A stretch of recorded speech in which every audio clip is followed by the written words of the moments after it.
Professor Vilatori, podemos dar início, então? Passo a palavra para o senhor dar a saudação aos nossos participantes. Prefeito, muito obrigado, doutora Camila Benevides, pela honra de estar aqui, esse novo evento do Instituto Ibero-Americano de Estudos Jurídicos, e é com uma grande honra que cumprimento a todos e a todas que estão junto conosco pessoalmente ou online. Nós teríamos aí no painel 3 novos desafios do direito do trabalho, vários textos importantíssimos que foram produzidos por nossos amigos. Eu acho que alguém está com o áudio ligado junto conosco. Eu felicito a todos, né, por essa seleção e passo a palavra à nossa querida presidente, a doutora Camila Benevides, para dar seguimento a este painel. Muito obrigado. Bom dia a todos, agradeço ao professor Marco Vilatori por ter aceito o convite para fazer parte desse painel. Esse é um evento muito interessante, realizado pelo Instituto Ibero-Americano de Estudos e pela USP de São Paulo.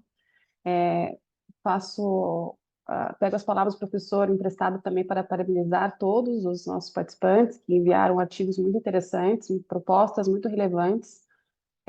Então, dando início, eu gostaria apenas de solicitar, por favor, que os participantes respeitem o tempo de fala, que é de 10 minutos. Vamos deixar eventuais manifestações, dúvidas, comentários para o final. Assim, todos podem compartilhar suas opiniões, fazer perguntas, enfim, acredito que ali vai ser o momento mais adequado. Havendo qualquer dúvida, nós estamos aqui disponível no chat para auxiliá-los, tá bom? Então, dando início, convido a doutora Ana Maria Maxiliano, da Universidade Federal do Paraná, que vai nos trazer o tema chamado, o artigo chamado, o tema 725 do Supremo Tribunal Federal e os reflexos para os direitos fundamentais. Professora Ana Maria, com você a palavra.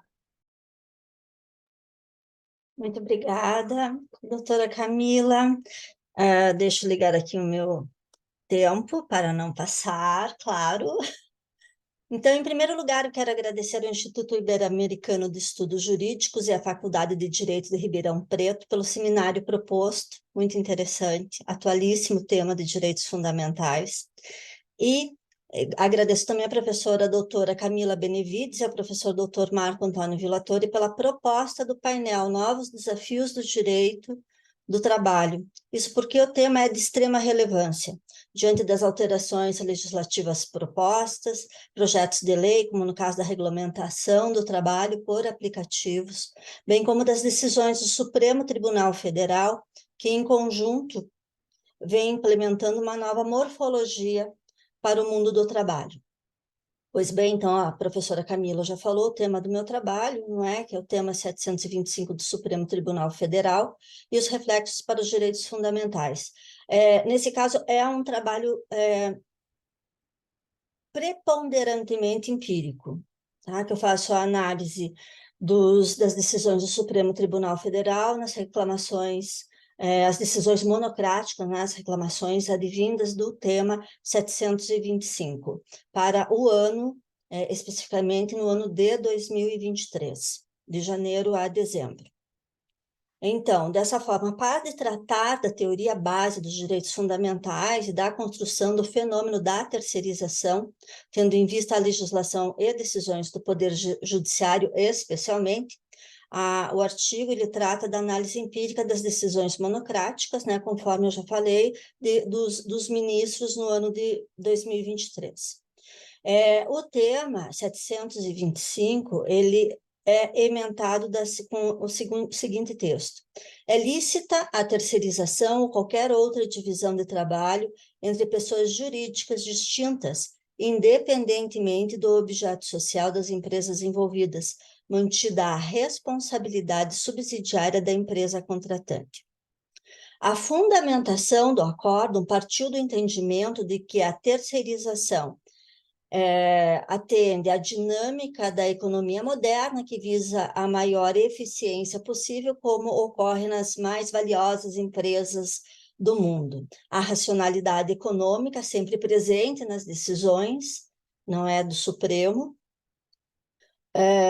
A produção da teoria norte-americana também foi um dos fundamentos, que é favorável à terceirização, a partir da qual se pretende trazer para o Brasil fatores não pertinentes à realidade do país, e a existência de precarização para os trabalhadores em regime de terceirização. No decorrer do meu artigo, eu faço a divisão desses temas que fundamentaram as discussões com relação aos ministros. Então, eu faço a relação dos ministros favoráveis à fundamentação e aqueles que não foram favoráveis e à fundamentação, tá? Então, não obstante a divergência de concepções apontadas, o recurso extraordinário que originou, não é, a elaboração da tese foi provido pelos votos do relator ministro Luiz Fux e dos ministros Roberto Barroso, Alexandre de Moraes, Dias Toffoli, Gilmar Mendes, Celso de Mello e Carmen Lúcia, ficando vencidos os ministros Edson Fachin, Rosa Weber, Ricardo Lewandowski e Marco Aurélio. A tese, então, do tema possibilita a contratação por meio não só da questão da terceirização propriamente dita, né? Que a terceirização nós sabemos que é aquela relação triangular, mas ela também foi lida a partir da decisão do tema na DPF 324 e possibilita hoje a contratação por pejotização. Não só a terceirização, mas a pejotização, que a pejotização não tem essa relação triangular, mas é entre o tomador, não é, e o trabalhador que é contratado por meio de uma MEI, né, uma microempresa. Bem, então a tese do tema 725, então, possibilita, né, a contratação por pejotização ante o reconhecimento da relação de emprego pelo TST, a interposição de reclamações constitucionais, com o objetivo de afastar o reconhecimento dessa relação de emprego reconhecida. A análise que compõe o objetivo geral da pesquisa partiu do verbete, reclamação e tema 725 e procedência, analisado no período compreendido, então, entre 1º de janeiro de 23 a 8 de dezembro de 23, cujo resultado final foi de um total de 392 decisões monocráticas, distribuídas entre os ministros da seguinte forma: Gilmar Mendes, 25 decisões, Carmen Lúcia, 49, Dias Toffoli, 38, Luiz Fux, 59, Luiz Barroso, 1, Edson Fachin, 63, Alexandre de Moraes, 28, Nunes Marques, 2, André Mendonça, 62, Cristiano Zanin, 64, Marco Aurélio, 1 e Lewandowski, 1. Com a análise individualizada das decisões nos aspectos quantitativo e qualitativo, excluídas as improcedências que ocorreram por questões processuais, ou seja, as questões processuais é aquela falta de observância de que o acórdão recorrido que originou a interposição da reclamação não está perfeitamente ajustado ao tema. Então, é uma questão processual e é afastada a análise. Concluiu-se que foram declaradas constitucionais as formas alternativas da relação de emprego por meio da terceirização da atividade fim empresariais em 129 decisões monocráticas, e por meio da pejotização foram 40 decisões. Os segmentos empresariais nos quais predominou a forma alternativa de contratação foram as instituições hospitalares na contratação de médicos, as franquias empresariais, os escritórios de advocacia, pasmem, na contratação de advogados, e as plataformas por aplicativos, que isso já é comum, não é, no nosso meio. Deve-se reconhecer, então, dessa forma, é uma abrangência muito grande, e daí eu não computei alguns casos em que houve uma decisão com relação a bancário. Então, tem algumas especificidades, sabe, que precisa, que seria necessário até fazer a análise do período anterior a 23 para analisar com minúcias as decisões do Supremo. Tá? Mas me ficou bastante evidente que a pejotização e a terceirização estão aí correndo solto, né? Vamos falar assim, desculpem o termo, plenamente aceitáveis. Os juízes de primeira instância, por ordem judiciária, eles têm realmente reconhecido as pejotizações já na decisão, já na sentença, para não divergir, vamos falar assim, das decisões do Supremo, tá? E nós percebemos que temos uma alteração da morfologia da relação, da constituição das relações de trabalho, não é, no nosso país, e assim, afeta-se sim os direitos fundamentais, seja naquele aspecto do pleno emprego, não é? Que é aquele emprego que presta ao trabalhador todas as proteções constitucionais e legais e, principalmente, a proteção social, né, pelos infortúnios do dia a dia, um benefício previdenciário. Sabe-se, lógico, que o trabalhador pejotizado ele também pode fazer o seu recolhimento previdenciário, mas aí nós já temos uma desnaturação, não é, da própria relação de trabalho. Então, eu concluo da seguinte forma, que deve-se reconhecer que o trabalho é um dos fatores fundamentais para a manutenção da sociedade, seja para a subsistência do homem, seja para a manutenção do contrato social, e com a aquisição de meios econômicos para a subsistência, mediante o trabalho, o indivíduo tem acesso ao crescimento pessoal e material, cujos reflexos não se restringem ao individual, mas atingem positivamente toda a sociedade. Nesse contexto de fomento às formas alternativas de contratação de trabalhadores, seja por meio do poder legislativo ou pelo poder judiciário, os direitos fundamentais sociais são afastados desses trabalhadores com a geração de um segmento apartado da proteção mínima estatal, especificamente Constituição, legislação ordinária, inserida aí a própria proteção da Previdência Social. Então, eram essas minhas considerações. Muito obrigada pela atenção. Obrigada. Muito obrigada, professora Ana Maria, respeitou o tempo de forma muito britânica. Antes de passar a palavra para o professor Marco Viratori para fazer os comentários dele, eu queria ressaltar a importância da pesquisa que a professora apresentou, porque esses dados, principalmente os quantitativos, evidenciam como o posicionamento do STF já vem influenciando e ainda vai influenciar mais as decisões da Justiça do Trabalho. A gente já viu que é um tema que está bastante discussão, tivemos uma manifestação recentemente, né, em nível nacional, contra, enfim, não exatamente usando a palavra contra, mas salientando essa questão, esse posicionamento do STF, que acaba, de certa forma, esvaziando um pouco a competência da Justiça do Trabalho também, e deixa de observar que as questões que discutem vínculo de emprego, elas têm que ser observadas a partir da situação fática, né? Não podemos dizer que todos os trabalhadores do aplicativo não têm direito ao vínculo, porque pode ser que algum aplicativo, de forma específica, coloque regras, enfim, um pouco diferentes. E sobre o tema, caso a professora tenha interesse, acho que seria interessante fazer daí com parte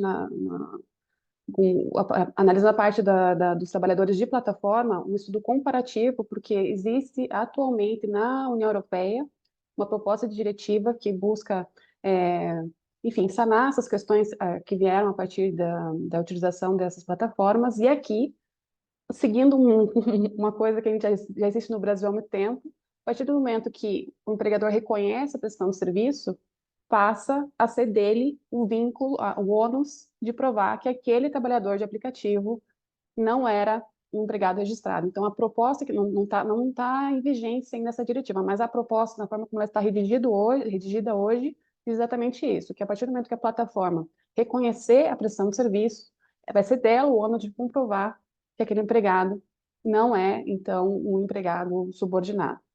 Acho que seria um tema interessante de fazer, porque mostra que o Brasil e a União Europeia estão seguindo rumos diferentes com relação à mesma temática. Eu passo a palavra, então, ao professor Marco Villatori para os seus comentários. Obrigado, Camila. Pertinentes tanto a exposição quanto os comentários.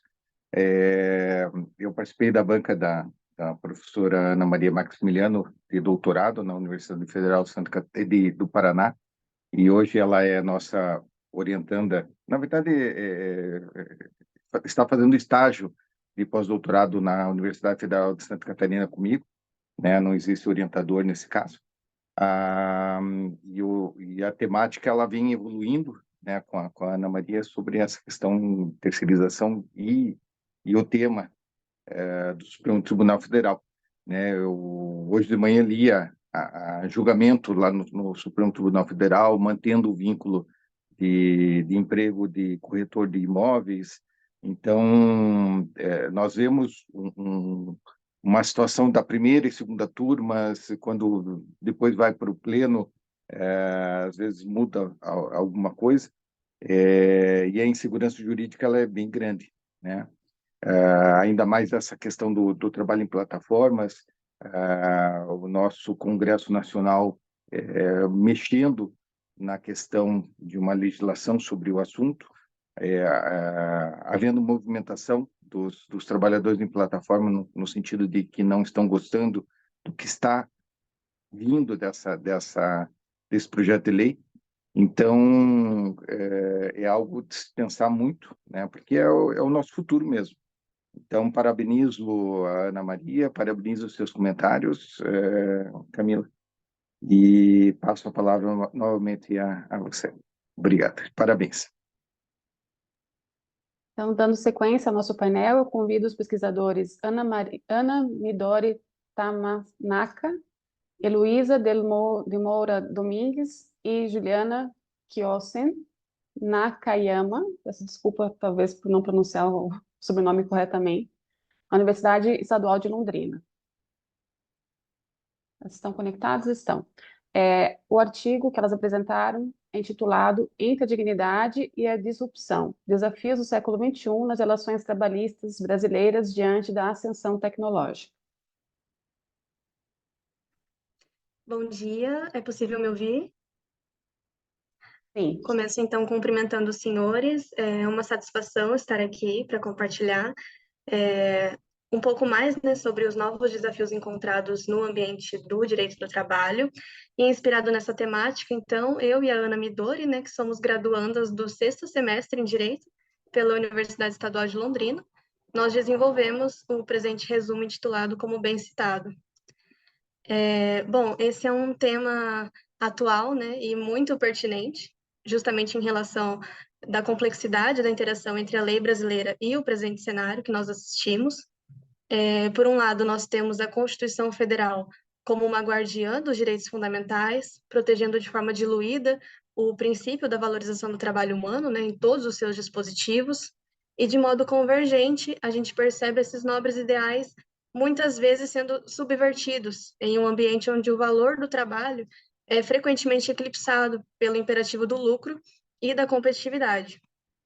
Essa dicotomia ela se torna ainda mais evidente quando a gente examina as novas formas de labor que são atreladas e completamente dependentes da tecnologia, o que deu nome aí ao fenômeno da plataformização e da uberização. Então, como diz Rangel, né, que é um pesquisador do Instituto de Pesquisa de Economia Aplicada, existe uma disparidade nessa relação, justamente porque o trabalho via plataforma ele tem uma face arcaica e moderna ao mesmo tempo. Moderna porque é completamente dependente dessas novas tecnologias. Arcaica porque ainda depende do trabalho desregulado, desprotegido, que gera renda baixa e volátil.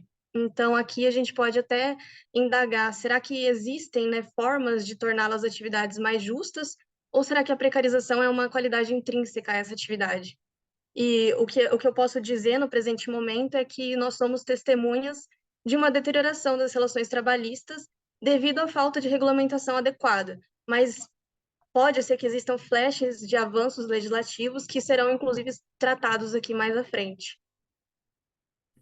Feita essa contextualização, nosso objetivo é promover uma análise crítica dos impactos dessas novas formas de trabalho na valorização do trabalho humano, bem como se existe essa possibilidade no meio tecnológico e em quais circunstâncias. Buscamos também identificar estratégias legislativas que sejam eficazes para promover garantias fundamentais e, por fim, realizar um estudo comparativo das diferentes abordagens do assunto a nível Brasil e a nível internacional. Para tanto, a gente utilizou a metodologia dedutiva, a pesquisa bibliográfica e a análise dos casos práticos. Falando um pouco agora sobre o avanço desses fenômenos no cenário brasileiro, existem dois aspectos iniciais que devem ser notados.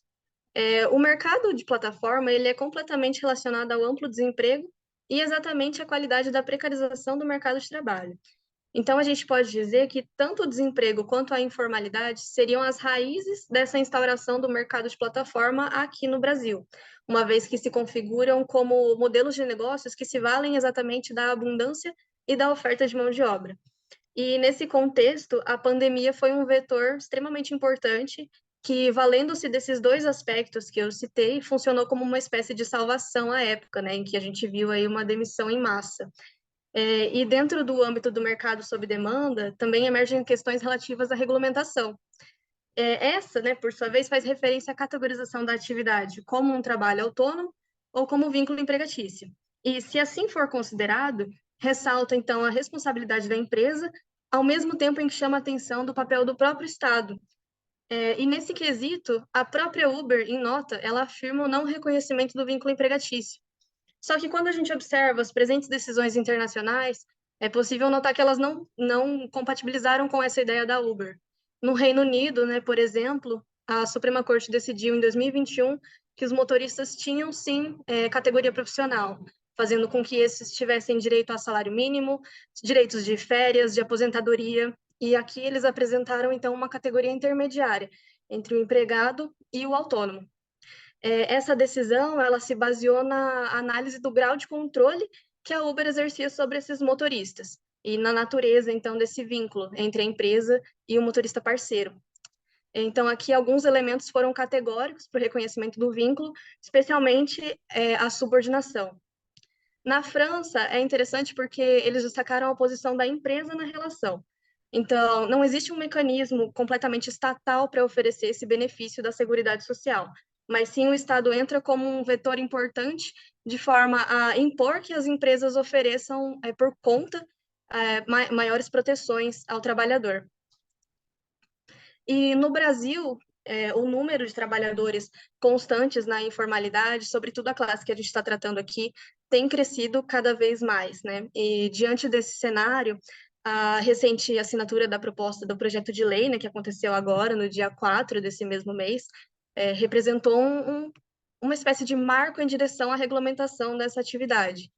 O projeto, então, ele visa ampliar as proteções dessa nova forma de trabalho, sem prejuízo da flexibilidade e da autonomia que são inerentes ao trabalho plataformizado. Então, as pessoas elas querem autonomia e elas vão ter, só que, ao mesmo tempo, a gente tem aí um acordo entre os empresários e o governo para que, nessa autonomia, sejam garantidas um mínimo de garantias fundamentais. E por meio de nota, a própria empresa Uber celebrou até a proposta, né, disse que considera como um passo importante, visando a orientação equilibrada do mercado de trabalho intermediado por plataformas digitais. Dentro dessa proposta, os principais pontos ressaltados foram a jornada de trabalho, que agora não mais poderia ultrapassar 12 horas, com jornadas estabelecidas de 8 horas diárias, a fim de se atingir o piso salarial. Foi fixado também o princípio da onerosidade, na tentativa de barrar os custos com a produção do próprio serviço. Então, o trabalhador receberá no valor de R$ 32,00 a hora trabalhada, que vai ser repartido entre remuneração e a cobertura dos custos com a atividade laboral.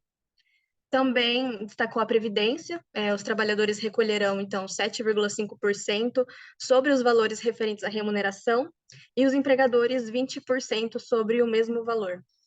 E todos esses aspectos vão compor uma nova categoria que seria denominada de trabalhador autônomo por plataforma. Então, em conclusão, diante da complexidade, né, das relações trabalhistas, em um cenário globalizado e tecnológico, torna-se muito clara a urgência da busca por soluções que equilibrem a eficiência com a economia e a justiça social. Então, seria imperativo, né, adaptar as nossas estruturas legais e sociais para preservar um ambiente de trabalho equitativo, fundamentado no princípio máximo da dignidade humana. Além disso, quando a gente considera a diversidade, né, que existe dentro da categoria de trabalhadores que são afetados com o fenômeno da plataformização, é essencial promover debates plurais que abarquem, de certa forma, todas as necessidades e todas as realidades. E eu creio que só assim seria possível construir um futuro com um trabalho mais justo, né, inclusivo e sustentável. Assim, eu finalizo a minha exposição e aproveito para fomentar debates. Estou à disposição para qualquer dúvida. Muito obrigada, as graduandas Heloísa e Ana. É realmente um prazer receber no Congresso Internacional pesquisadoras de graduação. Parabenizo vocês pela pesquisa e também pela coragem e espero reencontrá-las aí nesse caminho acadêmico, que vocês continuem desenvolvendo essas pesquisas com temas tão relevantes. Eu vou passar a palavra para o professor Marco Villatori. Parabéns às duas, trabalho maravilhoso que vocês três, né, a Ana, a Heloísa e a Juliana desenvolveram. Eu tenho grandes amigos aí na UEL, dentre eles o Luiz Alberto Pereira Ribeiro, que deve ter sido o professor de vocês de Direito do Trabalho, Processo de Trabalho. É uma continuação da nossa análise que foi feita na primeira parte. E quando eu comentei que há algum desconforto de trabalhadores, de alguns trabalhadores de plataforma, foi porque se estabelece ali um valor mínimo que se deve ganhar, né, que eles colocaram R$ 32, sendo que nesse valor, por hora de trabalho efetivo, sendo que nesse valor não é só o valor que vai para o trabalhador. E a discussão que eles comentaram era, claro, por alguns advogados, algumas pessoas, algumas entidades que os representam também, que não se chegaria ao salário mínimo em muitos casos, né? O problema é que já existe outro tipo de trabalho no Brasil, vindo com a reforma trabalhista, a Lei 13.467, 2017, que é o trabalhador, o zero hora da Inglaterra. Na Espanha também tem o intermitente, né? Em que você pode ser um empregado e não receber salário nenhum, pode não ser chamado. Então, diz respeito à Constituição, artigo 7º, inciso 4 da Constituição, e também a própria CLT, que determina que o empregado tem que receber mensalmente valores, eles estão sendo desrespeitados desde 2017. Então, algo a ser discutido mesmo, com bastante cautela, e eu digo dessa forma porque tem alguns trabalhadores que fazem bico em plataformas. Eu peguei uma corrida em Brasília que o rapaz trabalhava numa empresa e ele, quando ele saía de casa, perto do aeroporto, para ir para o trabalho no centro de Brasília, ele acabava abrindo o aplicativo, que não era Uber, ele tinha um aplicativo lá que é o InDrive, se não me engano, em que ele podia trabalhar qualquer horário, e até sem trabalhar por dias. E ele me explicou, durante a semana eu ganho, no final de semana eu trabalho bastante com esse aplicativo, mas durante a semana eu faço uma corrida para ir e uma corrida para voltar, e estou ganhando dinheiro e não gastando com combustível, né? Então, é de se pensar se nós vamos generalizar todo mundo como vínculo de emprego ou não, porque esse caso é um caso típico de que não deveria haver esse vínculo de emprego, né? Mas parabenizo e continuem assim, e eu passo a palavra novamente à nossa querida Camila Benevides. Bom, dando sequência, então, ao nosso painel, eu convido os pesquisadores Bruna Faria e Lourival José de Oliveira, da Universidade Estadual de Londrina, que nos apresentarão um artigo denominado Hiperconexão em um Mundo Globalizado, o direito à desconexão no direito brasileiro e estrangeiro. Bom dia a todos e a todas. Parabenizo os organizadores do evento, parabenizo nossas alunas da graduação aí daqui da Universidade Estadual de Londrina, o Dr. Marcos, a nossa querida presidente dessa banca, né, dessa sessão.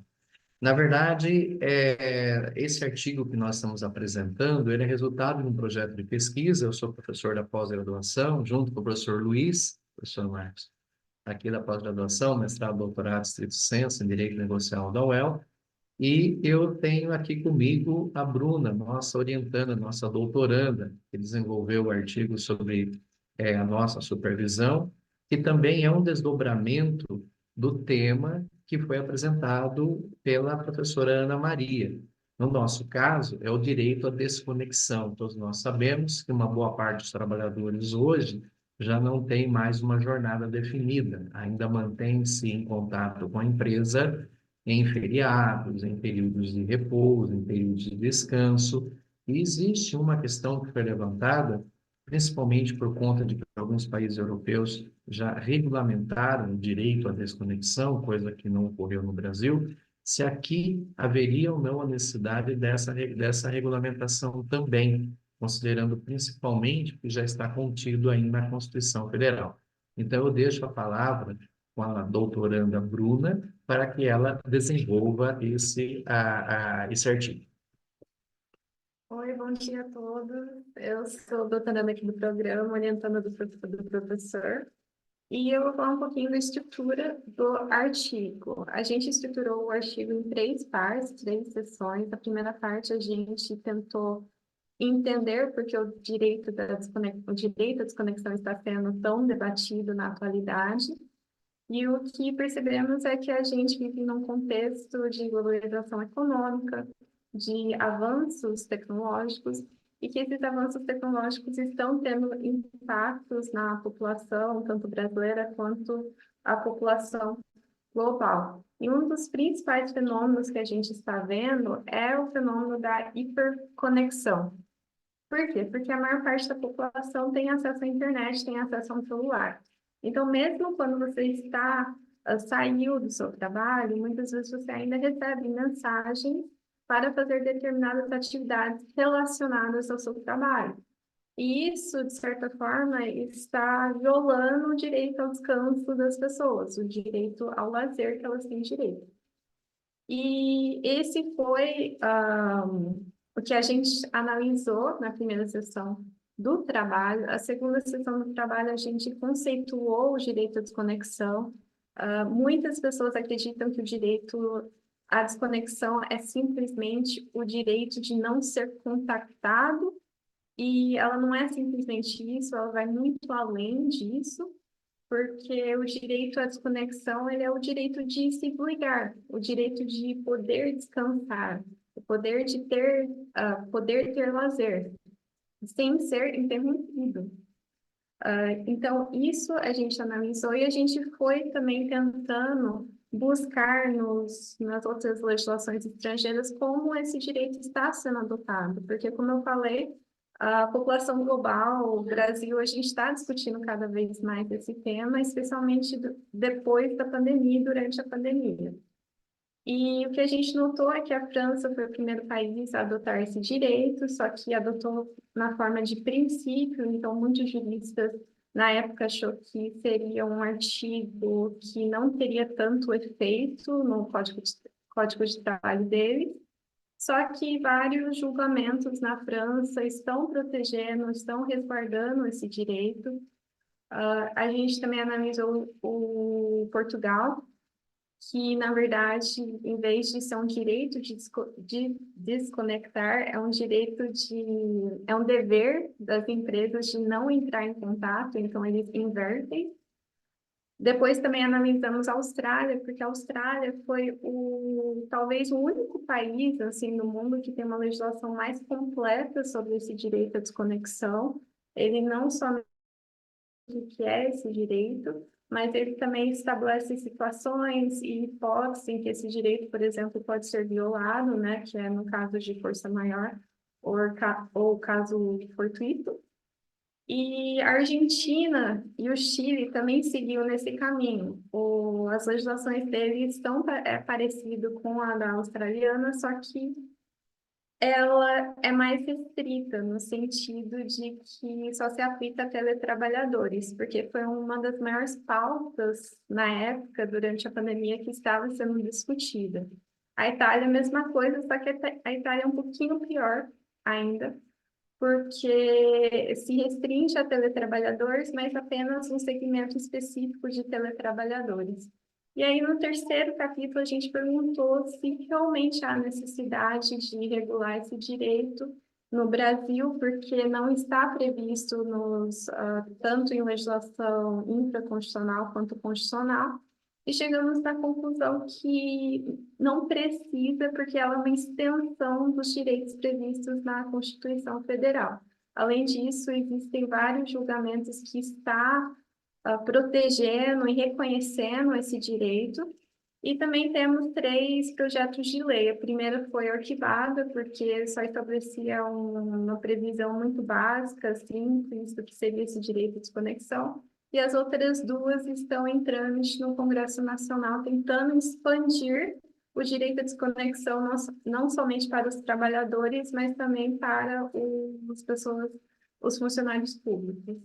E é isso. Muito obrigada, pessoal. É uma honra estar com vocês aqui hoje. Muito obrigada, agradeço a ambos os pesquisadores pelo artigo que foi proposto, também pela apresentação. É um tema bastante interessante. Gostei muito da abordagem com relação também ao direito comparado. Queria só fazer um comentário, porque com relação à Itália, eu moro na Itália, que é onde eu acabei de finalizar o meu doutorado, e realmente ele tem esse problema, nós temos esse problema atualmente aqui, que é apenas um tipo do teletrabalho, que é chamado lavoro ágil, que tem previsto em lei o direito à desconexão. Porém, a Itália também tem muitas fontes de direito do trabalho nas convenções coletivas nacionais, digamos assim, vamos dizer, os contratos coletivos a nível nacional. E existem alguns contratos coletivos que prevêem, então, já o direito à desconexão para outras categorias. O único problema é que a maior parte daqueles que eu vi, não é exatamente o meu tema de pesquisa, mas que eu já acabei analisando, é que eles acabam limitando o direito à desconexão a 11 horas, como se fosse um intervalo interjornada, né? Aquele período, apenas e tão somente, que o empregado não pode ser conectado. No final da jornada, até o limite das 11 horas entre uma jornada e outra, ele poderia ser. É um tema também bem interessante para a pesquisa. Passo então a palavra para o professor Marco Villatori. Parabéns aos meus amigos, professor Lorival, também a Bruna pela apresentação. Eu me recordo, eu fiz um artigo com uma orientanda de Porto Alegre. Em 2014, nós publicamos no TRT da 9ª Região, aqui do Paraná, na revista deles, e sobre o teletrabalho e o direito à desconexão. E vejo que é um problema muito grave, né? Imposto por muitas empresas, mas também eu coloco a culpa em nós, trabalhadores, porque a gente fica buscando trabalho, né? A gente vai fazer alguma coisa, está esperando uma fila ou ficou no carro por algum minuto, você já está procurando o que fazer. Então, é mais ou menos o que eu tive de contato com o Domenico De Masi, que era da Sapienza, e bem na época que eu estive, morei por 3 anos e meio em Roma, fazendo doutorado na Sapienza também.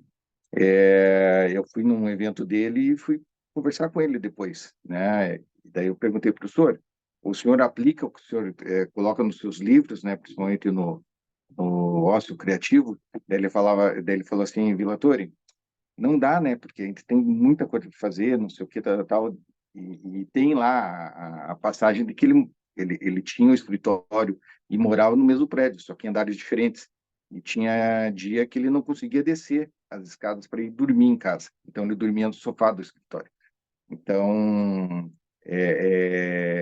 mas nós temos que coibir as empresas que dessa forma praticam. E a jurisprudência está indo favoravelmente, claro que desde que prove, nesse sentido, né, em que a pessoa está de férias e recebe lá mensagens ou pedem ajuda para alguma coisa. Nós já tivemos alguns casos de descaracterização, de aplicação de punição para a empresa no sentido de pagamento em dobro das férias, com mais um terço, porque desrespeitou o período de férias dessa pessoa. Então, o importante é conscientizar não só o empregador, mas também o empregado, de que ele tem que ter um período de descanso. A Espanha tem feito bastante isso da jornada da semana de 4 dias, né? Então, vamos pensar na nossa vida, né? E parar com aquele capitalismo tão grande que está enraizado na maioria de nós. Passo a palavra novamente a Camila, parabenizando de novo os nossos queridos amigos. Muito bem, dando sequência agora ao nosso painel, então eu passo a palavra às pesquisadoras Carolina Marzola Pirata Zedes e Letícia Ferrão Zapola, da USP, que vão apresentar o trabalho intitulado A Regulamentação e o Emprego da Tecnologia para os Tribunais, o juízo 100% digital na Justiça do Trabalho. Bom dia a todos os presentes. Meu nome é Letícia e eu vou apresentar o artigo Regulamentação e Emprego da Tecnologia pelos Tribunais, juízo 100% digital na Justiça do Trabalho. Bom, inicialmente, a estrutura processual e jurídica ela é pensada para ser aplicada em um ambiente físico. Porém, o direito ele sofre as influências das revoluções tecnológicas. Nesse sentido, vão sendo criadas algumas resoluções, especialmente pelo CNJ, no sentido de acompanhar essas alterações que vêm sendo trazidas pelas novas tecnologias. Uma delas é a Resolução 325 de 2020, que no artigo 13 prevê o julgamento de processos mais antigos, tendo a tecnologia como uma das ferramentas. E a resolução número 332 de 2020, que surge em um contexto para tentar uniformizar os sistemas, como o caso do PJE, e a resolução 332 de 2020, que trata do juízo 100% digital, também aí no âmbito do CNJ. E aí, em um contexto atual, nós temos que a Justiça do Trabalho, apesar de ser vista como uma das mais rápidas aí do país, ela tem um aumento de quase 10% nas ações propostas, isso tendo como referência o ano base de 2022. Quanto aos gastos da Justiça do Trabalho, nós temos cerca de 2 bilhões para a prestação do serviço, e as ações, elas tramitam em um prazo médio de 3 anos e 10 meses até chegar no Tribunal Superior do Trabalho. Agora eu passo a palavra para a Carolina.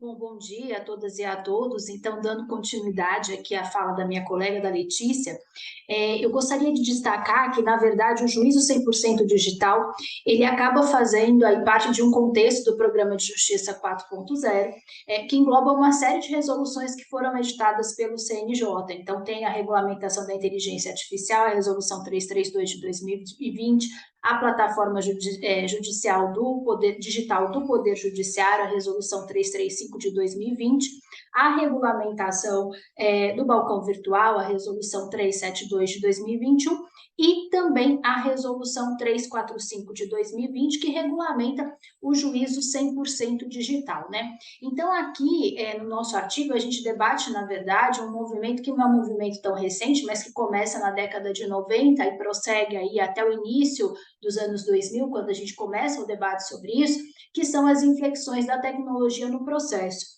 E aí a gente tem algumas, né, a doutrina, os estudiosos acabam dividindo essas fases de implantação, né, de integração da tecnologia no processo, como uma fase inicial, que é uma fase que abrange a digitalização de processos, né, e a realização de audiências e de outros atos processuais pelo meio eletrônico. Então, na verdade, você tem a tecnologia operando uma mudança única e exclusivamente de meio. Depois, nós temos uma segunda fase que persegue já a automação de tarefas, inclusive com o apoio de inteligência artificial e também a construção de novas formas, novas abordagens de resolução de conflitos, né, que seria um uso mais aprofundado da tecnologia na seara processual. E no Brasil, a gente evidentemente tem aí diversas iniciativas bastante relevantes, inclusive que empregam inteligência artificial no processo. A gente tem, por exemplo, no STF, o robô Vitor, né, que utiliza, então, a inteligência artificial para a classificação de processos a temas de repercussão geral. A gente tem também o Rafa, que é outro robô que usa inteligência artificial no STF.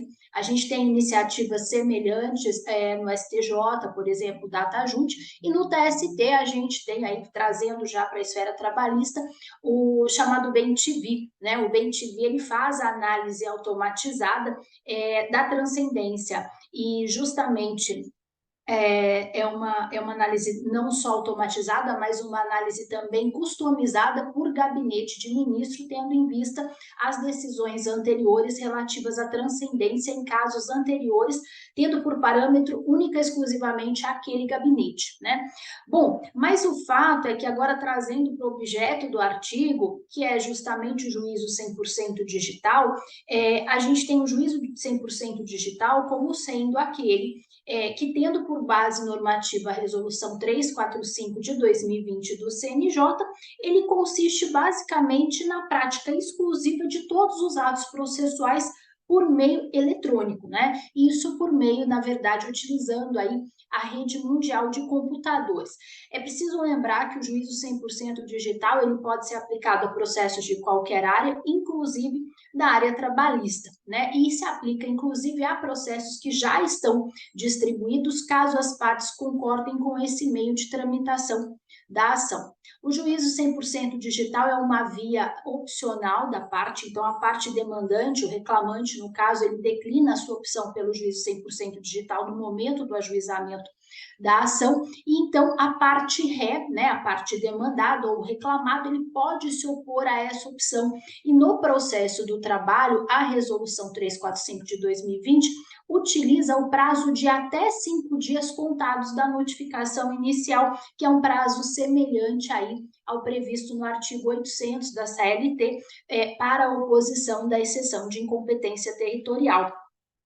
E a primeira discussão, então, que vem com isso é até que ponto o CNJ poderia regulamentar algo que concerne a um direito processual da parte, relativo a um prazo processual mesmo para oposição à tramitação 100% eletrônica de um processo judicial. É claro que o artigo 196 do CPC faculta ao CNJ, né, possibilita ao CNJ a regulamentação da prática eletrônica de atos processuais, mas parece-nos, talvez, que isso aí seja algo muito mais pertinente à própria existência da relação jurídica processual relativa a um direito da parte no que tange a relação jurídica processual, que talvez aí o CNJ teria extrapolado, o que é particularmente grave no processo do trabalho, em que a gente tem aí o jus postulante, né? Então, o empregador, por exemplo, ele pode desconhecer essa regulamentação específica do CNJ. Na verdade, o que a gente provocou mais nesse artigo é a questão de um futuro, né? O que a gente pode esperar em termos de futuro, de evolução, com o uso do juízo 100% digital? E é claro que é uma especulação, né? Mas, na verdade, o juízo 100% digital já começa a trazer o que a gente chama de desterritorialização do processo, né? Então, o processo passa a ser visto no contexto de uma jurisdição que, nas palavras do professor Richard Susskind, é um serviço, né? E, inclusive, o ministro Luiz Fux, quando deu início a esse programa de Justiça 4.0, ele trouxe isso, essa fala, né, do Richard Susskind, que a jurisdição é um serviço, não é um lugar. E, na verdade, então, talvez a gente possa antever no juízo 100% digital como que a gente tem, né, um modelo, um esboço daquilo que a gente tem já em países como Canadá e na China, que são cortes online, cortes que não têm uma existência física, mas que existem exclusivamente de um modo virtual, eletrônico, com uma estrutura bastante enxuta e com tempos bem enxutos também de entrega de prestação jurisdicional. Por exemplo, as cortes da China, de Pequim, Hangzhou e Guangzhou, no primeiro ano de funcionamento, elas entregaram a prestação jurisdicional, a primeira decisão, em até 40 dias. Esse foi o tempo de resolução dos casos. Bom, então é isso, eu agradeço, e até para eu não me estender mais aqui na exposição. Muito obrigada. Nós que agradecemos, muito obrigada pela proposta de tema que vocês nos trouxeram, pela apresentação. Realmente é uma questão muito interessante, muito atual. Eu mesma, como eu mencionei para vocês, não estou no momento residindo no Brasil e continuo trabalhando como advogada, graças ao juízo 100% digital, embora eu reconheça que em algumas situações, dependendo da complexidade, do tipo do processo, ainda entendo seja importante ter a possibilidade de acessar fisicamente ao fórum, mas é realmente uma ferramenta muito nova, e essa questão de não existir mais território, né, vai trazer vários impactos, inclusive, acredito, na própria carreira da magistratura. Eu não entendo exatamente como funciona isso, mas eu já vi que, por exemplo, no Paraná, existem algumas varas denominadas varas digitais, ou seja, não sei como funciona na prática, mas acredito que elas não são relacionadas a um determinado território. E daí teria que ser tudo revisto novamente, como vocês bem mencionaram, daí a partir de uma lei ordinária, e não, acredito, e não a partir da decisão ali do CNJ. Mas parabéns novamente pelo tema, e vou passar a palavra para o professor Marco Villatori. Eu também parabenizo a Carolina e a Letícia pela apresentação. É um tema extremamente importante. Eu que viajo também bastante, moro no Brasil, mas estou entre Paraná e Santa Catarina toda semana. Para mim é ótimo esse sistema. Vejo que alguns colegas acabam fazendo uma verificação de que o advogado do reclamante é de fora, então eu não vou aceitar a justiça totalmente 100% digital para que obrigue esse advogado a viajar ou contratar alguém para fazer e tal coisa. Então, o coleguismo dos advogados não é o 100%, né? Vejo também situações estranhas, como nós, advogados, nos deslocarmos para fora da capital e as partes e testemunhas estarem lá presencialmente e os juízes estarem online. Então, se a regra vale para todos, principalmente o dono da casa, né? Os convida para a festa e não está na festa. Melhor não acontecer esse tipo de coisa. E também no Paraná, quem tem escritório no Paraná e em Santa Catarina não pode fazer a apresentação, a sustentação oral no tribunal, porque tem o escritório no Paraná. Então, são situações em que a gente para refletir, né? E seria interessante o bom senso entre advogados, magistrados, membros do Ministério Público, porque nós temos audiências também online no Ministério Público do Trabalho, né, para quem lida com direito do trabalho, que se chegue a um consenso, né, a uma situação em que todos possam ganhar com isso. Mas parabenizo e passo a palavra novamente a Camila. Muito bem, então, dando sequência agora ao nosso painel, eu passo a palavra para as pesquisadoras Cristina Carlos do Amaral Cantídio e Valquíria Martinez Heinrich Ferrer, que vão apresentar o artigo intitulado Autorregulação Regulada, uma análise dos limites do poder diretivo do empregador sob a ótica da proteção dos dados do empregado. Bom dia a todos. Sou doutoranda da Universidade de Marília. Eu vou apresentar sozinha hoje esse tema, tá? E eu peço licença para quando acabar, porque eu estou com o horário do voo. Eu estava apresentando o outro artigo no outro painel, e agora, quando acabar, não vou poder ficar, o debate vai ser ao final, né? Queria pedir permissão para quando eu acabar. Então, eu vou falar aqui os conceitos iniciais, relembrar, antes de entrar na autorregulação. A compreensão da acepção moderna do direito do trabalho, ele abrange as perspectivas econômicas e jurídicas, né? Um esforço físico, um dispêndio de energia, inclusive intelectual, com o objetivo de se atingir determinado fim econômico, sob o comando ou pedido de alguém. O trabalho se reputa sempre um bem de ordem econômica, juridicamente protegido. Entende-se que, atualmente, né, assim, tem polêmica, vamos fugir da polêmica dos conceitos, vou trazer só conceitos para inserir, contextualizar. Empregador, pessoa física ou jurídica que contrata, salaria e assume riscos negociais, mas que, por outro lado, tem o poder de dirigir, controlar, disciplinar e organizar o trabalho. O empregado, por sua vez, é toda pessoa física que presta serviço de natureza não eventual ao empregador sob dependência deste e mediante salário. Então, o empregado é devedor do trabalho e credor do salário. E, ao contrário, o empregador é devedor do salário e credor do trabalho nessa relação de emprego. Então, a relação de emprego é a relação jurídica entre empregado e empregador, que pressupõe a subordinação mediante prestação pessoal. O empregador tem um poder diretivo sobre o empregado, o poder de conceder permissão para disciplinar, ditar regras, impor ordens e sanções em caso de descumprimento. E esse poder de controle consiste no direito dele fiscalizar também as atividades profissionais de seus empregados. E esse poder diretivo, normatizador, fiscalizador e sancionatório do empregador também encontram limites no ordenamento jurídico. Inicialmente, os limites são decorrentes dos direitos da dignidade da pessoa humana, direitos fundamentais, direito da personalidade, a privacidade do empregado, amplamente, né, são direitos consagrados na nossa Constituição como absolutos, né, irrenunciáveis, inegociáveis, inalienáveis. Mas que, caso a caso, aceita certas restrições, mas sempre pautado na legislação.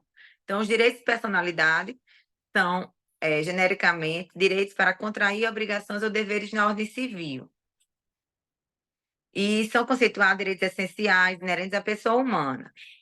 Esses direitos de personalidade são também extrapatrimoniais, não só patrimoniais, mas não comportam avaliação econômica, apesar de sua sanção, né, sua violação, termina implicando numa contraprestação econômica para ser reparada.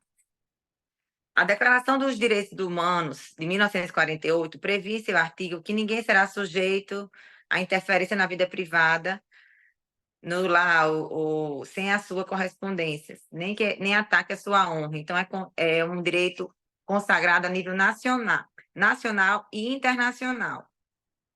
Então, em razão das tecnologias, do desenvolvimento das sociedades, massificação da comunicação, do fluxo de informações, esses direitos de personalidade, direito à proteção à vida privada, aos dados pessoais do ser humano, sofrem muita violação ou exposição, e isso precisa ser controlado, regrado, precisa ser legislado.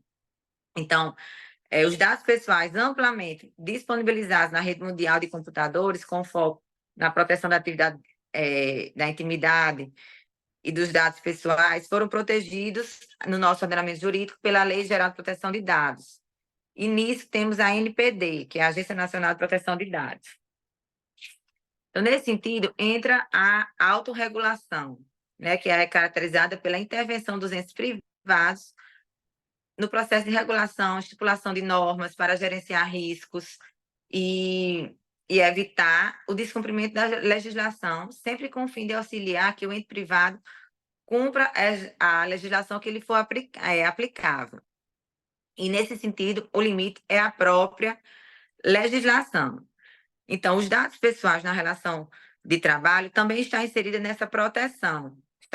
O empregador deve se submeter à Lei Geral de Proteção de Dados, o poder diretivo, sancionatório, fiscalizador do empregador, e a normatização da autorregulação regulada daquele setor deve prever normas, né, para disciplinar esse fluxo de informações, tanto internamente dentro da empresa, quanto também evitar que seja exposto fora da relação de trabalho. Então, o Estado se torna um supervisor das normas confeccionadas pelos entes privados nessa perspectiva. Esse poder diretivo não é absoluto, então merece essa mitigação, esse controle, né, através das medidas de segurança e boa prática de governança para a proteção dos dados, que se aplica em todas as esferas laborais e empresas, né, tanto hoje na nossa vida como um todo, né? Então, nesse sentido, a gente compreende isso como um novo direito de personalidade que está sujeito às sanções em caso de descumprimento e supervisionado pela NPD em máxima instância na nível nacional. Eram essas as considerações que eu queria tecer. Muito obrigada. Obrigada, Cristina. Eu tenho uma curiosidade para saber como que funciona a interpretação aí no Brasil com relação agora a esses aplicativos que existem, geralmente para o empregado que trabalha de forma remota, né? Então, eu vejo aqui, por exemplo, na Itália, que existe muita divulgação de aplicativo que controla o que o empregado está fazendo no computador, a tela, o mouse. Na verdade, até o momento que eu tenho visto aqui, todos os opinadores e a própria legislação, a partir da interpretação com base nos princípios da Constituição italiana e do Estatuto dos Trabalhadores, acaba entendendo que não seria permitido uma Invasão dessa. vigilância nesse sentido, né, de capturar a tela do empregado que está trabalhando. Mas eu gostaria de saber como que está no Brasil isso, se existe alguma jurisprudência, enfim, não sei se você saberia me responder. Não, questão de jurisprudência, eu não fiz essa pesquisa, né? Mas, assim, há uma liberdade para cada setor fazer normas próprias, né? Ainda não chegou no judiciário demandas de grande repercussão nesse nível, mas assim, no caso dos cartórios, né? Eu sou tabelião, e a gente tem funcionários que trabalham remotamente. Aí as normas aplicáveis a nós, assim, cada cartório edita suas normas internas e tal, o poder, porque o gerenciamento, eu vou trazer para o meu caso, que nos outros casos eu não vou saber falar, o gerenciamento é privado. Então, não há normatização do CNJ nesse sentido, ele permite o teletrabalho com tantas horas. Mas o regramento, questão de ponto, questão de frequência, questão disso, vai ficar a cargo de cada cartório disciplinar internamente e, eventualmente, descumprimento vai terminar chegando no judiciário. É uma normatização muito nova, né?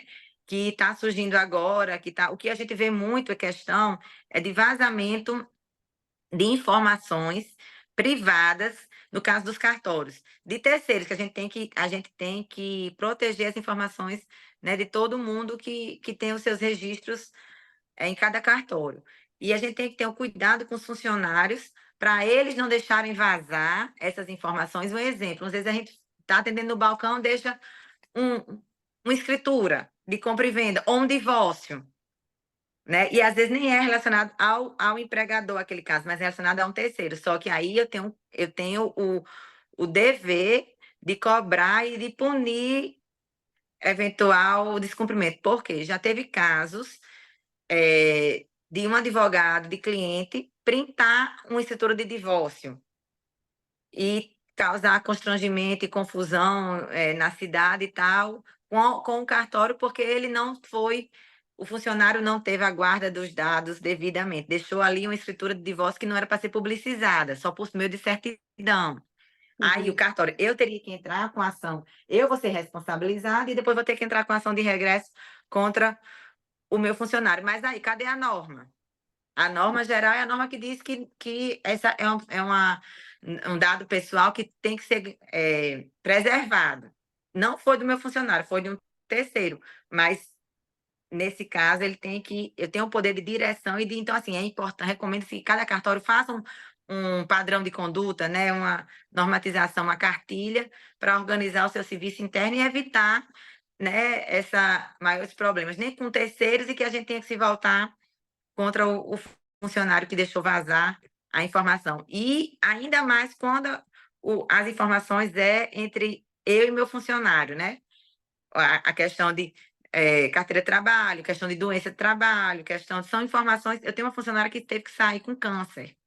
Ela não queria que os amigos, que os colegas de trabalho soubessem dessa condição dela, né? Então, assim, são exemplos corriqueiros simples que a gente se depara com alguma situação. Então, assim, vai que ela não queria, ela não pegou nem o seguro-desemprego ou a previdência do INSS, porque era uma coisa para ela tão importante que ela não queria que vazasse. Ela saiu e não queria que fosse divulgada essa informação que ela estava com câncer. E a gente Sim. precisa ser, caso eu descumprisse, provavelmente eu ia sofrer uma ação, né, uma reparação a esse dano. E depois, são danos que, qual é a reparação? Pecuniária, mas foi violado, aquele dever não tem como se reparar na prática, né? Então, assim, são sutilezas que a gente tem que ter muito cuidado no dia a dia. Entendi, ok. Muito obrigada, Cristina. Eu passo a palavra para o professor Marco Villatore. É um tema extremamente instigante, né? Nós temos na Europa, já desde 2016, regras sobre proteção de dados, muito mais detalhada do que nós temos na Lei Geral de Proteção de Dados no Brasil, e inclusive de âmbito trabalhista, explicando o que pode e o que não pode fazer com alguns artigos, mas é algo... Quando se lida com informática, quando se lida com tecnologia, né, algumas coisas ainda hoje não tem como rastrear. Então, teríamos que chegar num patamar de conseguir rastrear o que está acontecendo, né? É mais ou menos como eu entro no computador dentro dos autos de um terceiro. Aparece lá se você entrar no sistema, você vai aparecer o meu nome. Agora, se eu entro sem o token, se eu entro sem a minha senha, eu tenho acesso não a todo o processo, mas eu tenho acesso às decisões e os despachos do juízo, né? Então, temos que pensar uma situação que proteja realmente a pessoa. Eu já discutia isso em 2011 com o corregedor-geral do Tribunal Superior do Trabalho, que depois foi presidente do TST, Carlos Alberto, ministro, no sentido da lista negra de reclamantes, né? É tão fácil, você coloca lá o nome de uma pessoa e coloca TRT ou TST, num Google qualquer, e você consegue descobrir se a pessoa tem ou não tem uma ação trabalhista, consegue acessar as decisões, consegue acessar ao sistema completo, se você tiver o token e colocar a tua senha. Então, que segurança que eu tenho, e até eu falei para ele, o senhor não tem problema nenhum com relação a emprego, teus filhos devem estar muito bem, também com relação a trabalho, mas já pensou nos seus netos, bisnetos, tataranetos? Né? Porque às vezes a empresa faz uma coisa errada e você tem que entrar com ação. Você tem que entrar com uma ação para pedir para fixação de férias, porque faz 3 anos que eu trabalho, nunca tive férias. E daí? Ninguém vai olhar se foi por causa de uma férias, se foi porque a empresa era uma empresa errada. Eles vão dizer, ele já sabe o caminho, já tem um advogado, já entrou com ação, então eu não vou contratar essa pessoa. Isso Eu acho que é tudo algo passa que... por educação, né? Sim, Isso, mesmo até no acordo extrajudicial, homologação de acordo extrajudicial, né? Eu tenho falado com meus clientes, eu tento fazer justiça, segredo de justiça, mas eu tive 2 casos que eu consegui caracterizar como segredo de justiça, né? Então, os magistrados não estão pensando que isso pode cair no pé deles, na família deles, nos filhos, nos netos deles. Eles simplesmente, é mais difícil trabalhar com segredo de justiça, então não vamos transformar em segredo de justiça. E você está simplesmente condenando a pessoa a fazer um serviço que não seja o registrado em carteira, né? Porque as pessoas vão conseguir descobrir e não vão te contratar.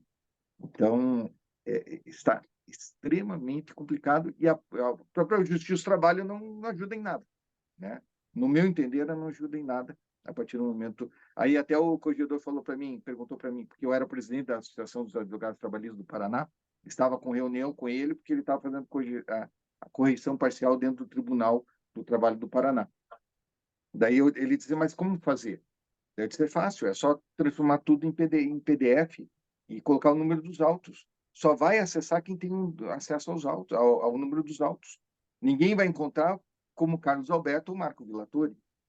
Ninguém vai encontrar que não seja pelo número dos autos. Mas fica difícil. Então, tudo bem, então vamos sofrer as consequências, né?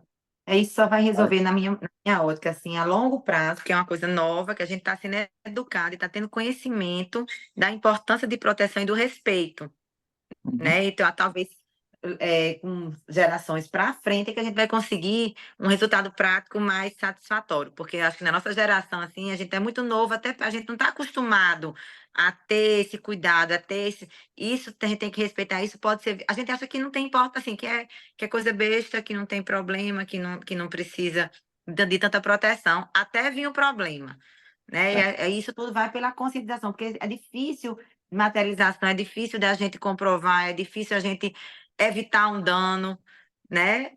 É muito, e é complexo. Isso envolve nossa vida no dia a dia, em tudo, praticamente. Você vai ver feito um robô se policiando. Nós temos que tirar aquela ideia do jeitinho brasileiro, de que a gente tem que ganhar sempre, né? A conscientização. Espero que os jovens se conscientizem, porque os mais velhos não estão fazendo, né?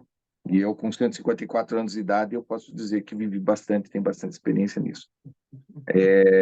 Mas parabéns, bom voo para a amiga, e fica dispensada aí para pegar o avião. Feliz Semana Santa para todo mundo. Muito obrigada. Obrigado. Parabéns. Bom, dando sequência, então. Obrigada. Dando sequência, eu convido, então, o pesquisador João Raul Penariol Fernandes Gomes, que vai apresentar o artigo intitulado A Ressignificação do Meio Ambiente do Trabalho, os desdobramentos do home office na saúde mental dos trabalhadores. Bom dia, professora Camila. Bom dia, professor Marcos. Agradeço desde já a oportunidade e a atenção de todos. Cumprimento os demais colegas pesquisadores. Esse trabalho ele é um desdobramento da minha dissertação de mestrado, que eu fiz recentemente. Trata-se de uma pesquisa, foi muito ampla, foi uma pesquisa empírica, em que nós analisamos ali os sindicatos, todos os sindicatos ativos de Ribeirão Preto, pesquisando através deles como que se dava a relação dos trabalhadores com o home office, como que foi essa instituição no período da pandemia. E por uma limitação, né, de tempo e até mesmo de espaço do artigo, foi enxugado essa dissertação aí num breve artigo, né? Então, qual que é o objetivo deste trabalho, né?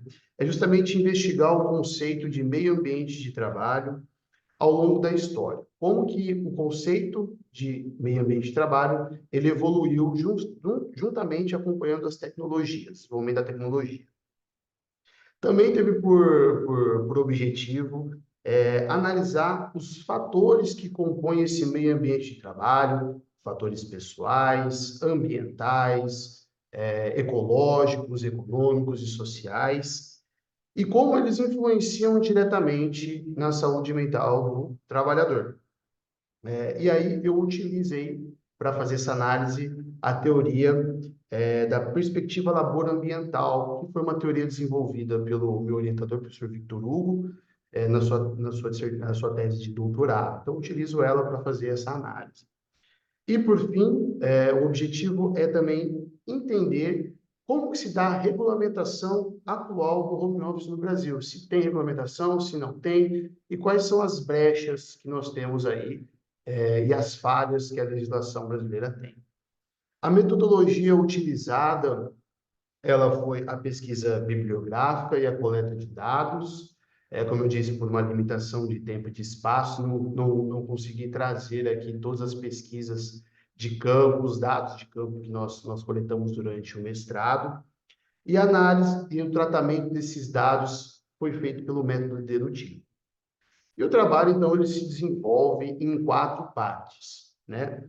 A primeira parte ela é intitulada Desdobramento do conceito do meio ambiente de trabalho, sob a perspectiva do home office. Então, nesse momento, eu analiso o conceito do meio ambiente de trabalho e também um pouco da noção de trabalho ao longo das culturas e das gerações, passando lá pelos antigos egípcios, os gregos, a cultura judaico-cristã, como que o trabalho ele foi se tornando, passou de algo ruim, uma noção ruim, né, tornando-se como hoje uma concepção de dignidade, de vida, enfim, de meios de se conseguir os sonhos. E também o entendimento do meio ambiente de trabalho, que até então ele era limitado às indústrias, às paredes das indústrias, ao estabelecimento do empregador. E com, então, o desenvolvimento das tecnologias, essa noção de meio ambiente de trabalho, ele quebra essas barreiras, ele transcende, então aí passa-se a entender agora o meio ambiente de trabalho como qualquer local em que o trabalhador ele tem condições de prestar e de realizar as suas atividades laborais.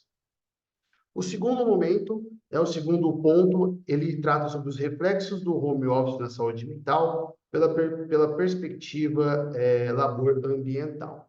Então, nessa segunda parte, nós fazemos uma análise aqui sobre o que é o home office, né? O home office que nós entendemos como a possibilidade de prestação de serviço fora das dependências do empregador, utilizando-se os sistemas e as tecnologias, né, telematizadas. Nós diferenciamos um pouquinho aqui do teletrabalho, né, o home office do teletrabalho, fazemos uma breve distinção, e nós analisamos que o home office atualmente, ele traz pontos positivos, como, por exemplo, a redução do tempo de deslocamento, a possibilidade do trabalhador prestar suas atividades no conforto de sua residência, o contato mais próximo com a família.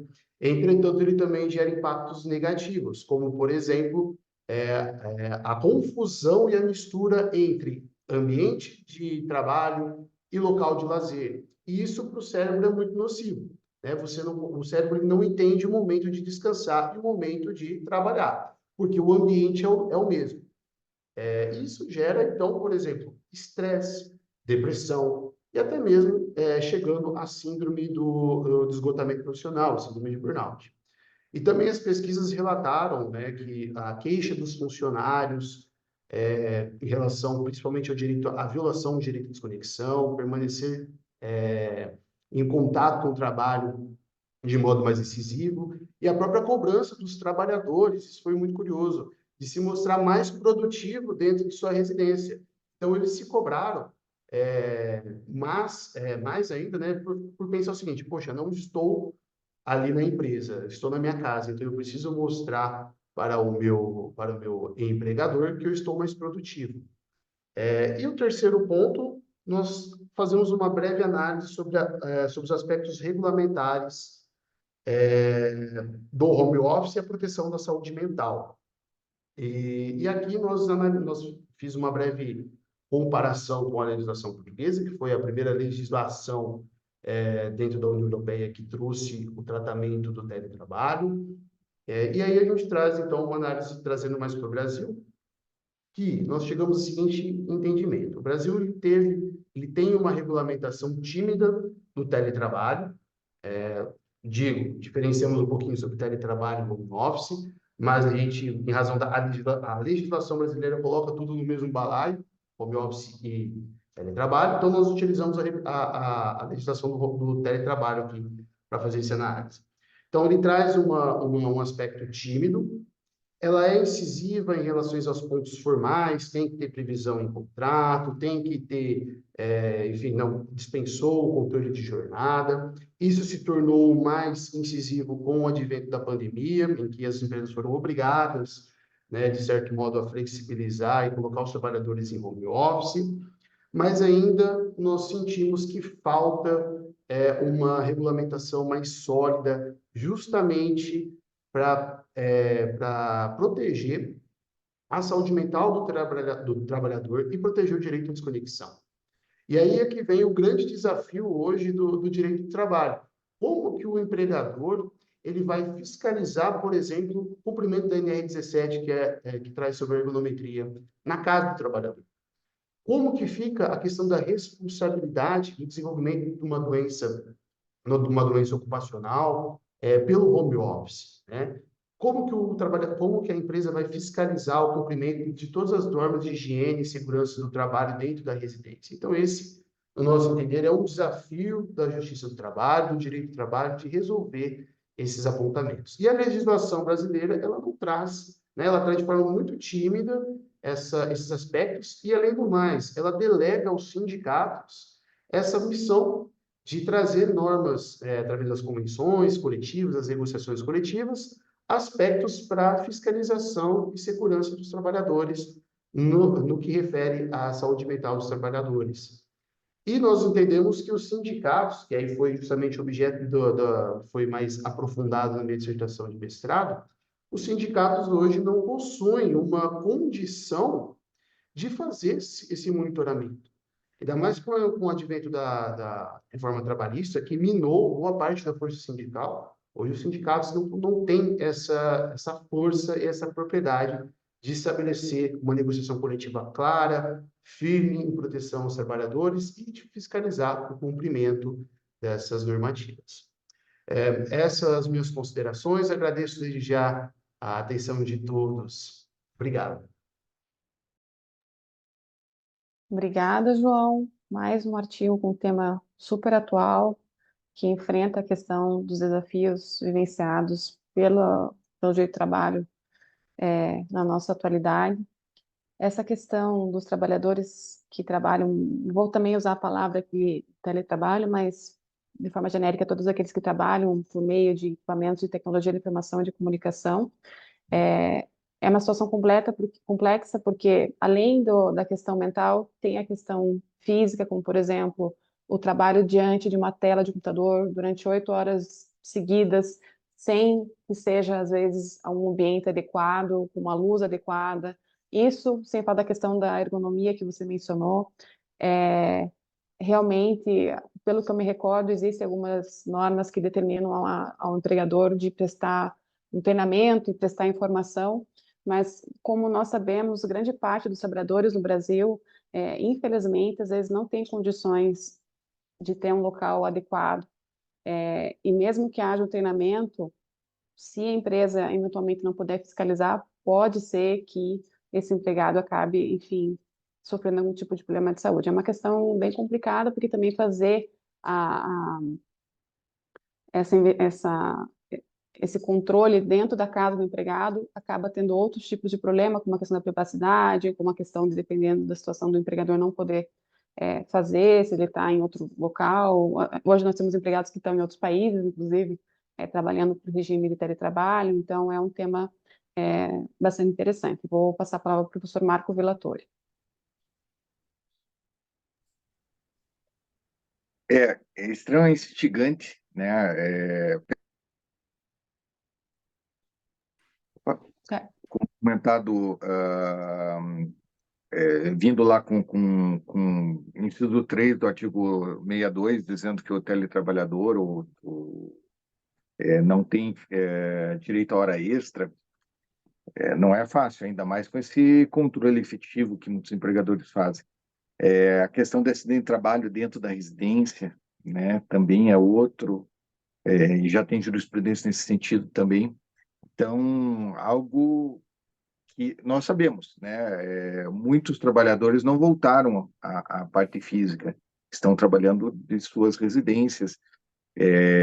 Antigamente tinha o artigo 6º, estabelecendo lá o trabalhador em domicílio. O artigo 75 ficou extremamente amplo, mas ainda não temos uma segurança jurídica numa situação de um teletrabalhador ou de um trabalhador em home office, né, que há essas diferenças, como bem comentado aí pelo João Paulo. Parabéns e pela apresentação e devolvo a palavra à Camila. Dando sequência, então, eu convido o doutorando Mário Eduardo Losso, da Universidade de Sapienza de Roma, que vai nos apresentar um artigo intitulado "É possível melhorar a vida do trabalhador italiano através da imposição de salário mínimo legal?" Com a palavra, Marcos. Boa tarde, doutora Camila, minha colega aqui da Sapienza, ao professor Marco Villatori, amigo, também colega, professor orientador do especialização, mestrado, e agora no nova jornada aí da cotutela com a Universidade Federal de Santa Catarina, também como também o nosso supervisor aí da tese, né? É uma honra estar aí participando dessa iniciativa do Iberjur, junto com a USP de Ribeirão Preto. E o tema que eu trago aqui para reflexão de todos é sobre o salário mínimo na Itália, né? Antes disso, vale lembrar, eu gostaria de fazer um comparativo com o Brasil, né? Vale lembrar que o artigo 7º, inciso 4º, estabelece qual é o objetivo do salário mínimo, né? Ele deve ser no Brasil definido em lei, deve ter uma atualização, né? Para que mantenha o seu poder aquisitivo e deve ter como interesse atender às necessidades vitais básicas e da família do trabalhador em várias áreas, como moradia, alimentação, educação, saúde, lazer, etc. Muito bem. Qual é o valor do salário mínimo atual no Brasil? Ele está em R$ 1.412, o que equivale a aproximadamente 257 euros. Passando um pouquinho agora para o lado da Europa, União Europeia, nós temos o salário mínimo definido em lei, como ocorre no Brasil, em quase todos os países, com a exceção de alguns, como a Suécia, Finlândia, Áustria, Dinamarca e a Itália, que é o país da qual eu vou falar um pouquinho mais para frente. Eu fiz uma busca de dados para saber mais ou menos qual é a faixa do salário mínimo nos países da União Europeia que adotaram a sua definição em lei. Temos como valor máximo atualmente vigente em Luxemburgo, com o valor de 2.571 euros, e temos o menor valor em Macedônia do Norte, com o valor de 360 euros. Ou seja, apenas a título comparativo, se o Brasil fizesse parte da União Europeia, claro que existe uma enorme diferença econômica, cultural, enfim, mas apenas para comparar, seria o país que estaria com o valor mais baixo, ou seja, 257 euros, é um valor muito baixo. Muito bem, aqui na Europa, no ano de 2022, foi aprovada a diretiva número 2041, para tratar do tema sobre o salário mínimo. Essa diretiva tem por objetivo a melhora da condição de vida e de trabalho na União Europeia. Tem como interesse contribuir para a convergência social ascendente e reduzir as desigualdades salariais dos trabalhadores. Essa normativa não é uma normativa que impõe propriamente aos países membros a escolha pela definição de um salário mínimo em lei. Eles chamam de salário mínimo nacional, ou salário mínimo legal. Mas sim, o objetivo dela é trazer critérios para que o trabalhador possa ser remunerado adequadamente.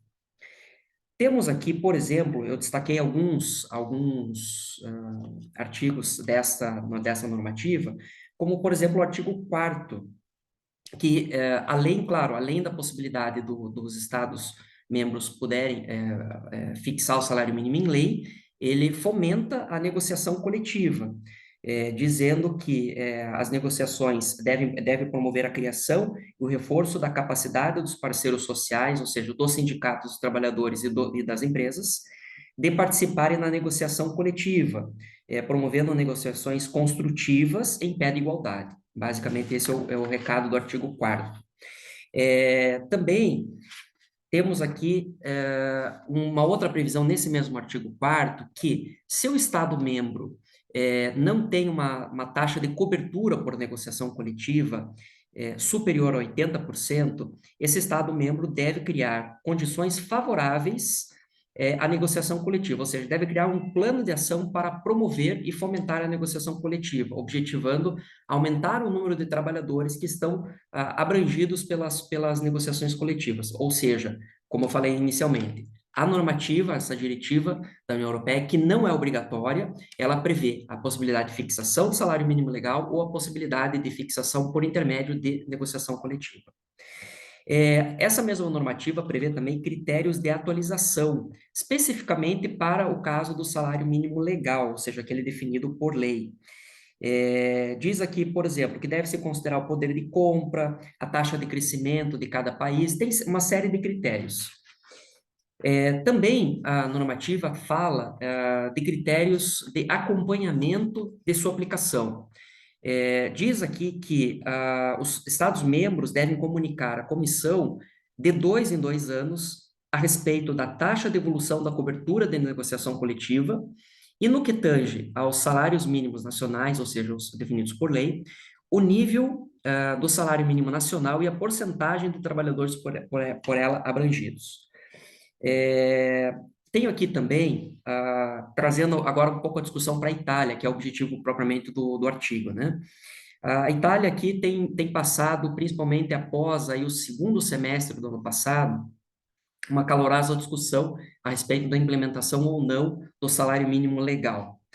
Atualmente, a Itália adota a definição dos valores de salário mínimo por meio de negociações coletivas, né, mais conhecidas as nacionais, né?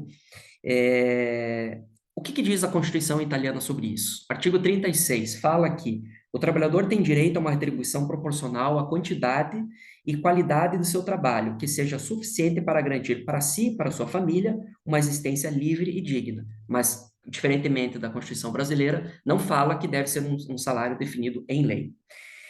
Os debates que ocorreram a partir do segundo semestre do ano passado tiveram, de um lado, a oposição do atual governo, tentando impor a criação de um salário mínimo legal e estimando esse valor em 9 euros por hora trabalhada, enquanto os especialistas divergem um pouco desse valor, dizendo que o valor ideal seria em torno de 11,5 euro por hora, e, de outro lado, o governo da primeira-ministra Giorgia Meloni, que não estava muito propenso a fazer a implantação do salário mínimo legal, ou seja, objetivando manter o que já estava sendo a tradição da Itália, né?